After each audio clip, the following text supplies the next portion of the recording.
Нема гаранции дека без решение на проблемот со Бугарија, Македонија може наскоро да се надева на европска иднина. Заев уверува дека за македонскиот идентитет нема да се преговара, иако како што вели некој се обидува да го стави на преговарачка маса. Порачавме јасно и гласно и повторивме. Тргнете ја секоја дискусија за македонскиот јазик и македонскиот идентитет од масата за разговори во Брисел. После тоа можеме да продолжиме да разговараме за нашата европска иднина.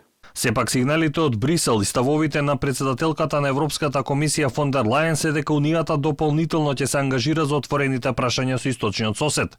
Бугарските медиуми истакнуваат дека на средбата со Заев таа истакнала дека не можеме да се надеваме на преговори без компромис со Софија, иако била изненадена од тезите за одвојување на Македонија и Албанија на европскиот пат, нешто што неодамна го спомена и еврокомесарот за проширување Вархеи.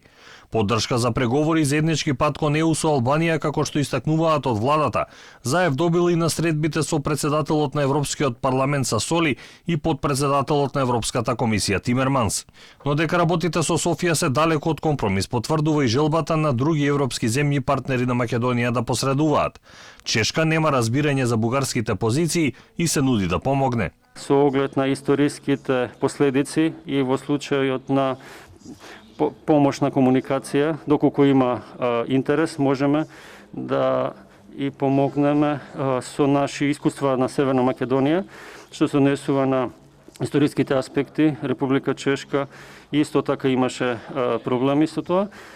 Јас можам да кажам дека ние ја поддржуваме Република Северна Македонија, не ги споделувам идеите за историската позиција на Бугарија.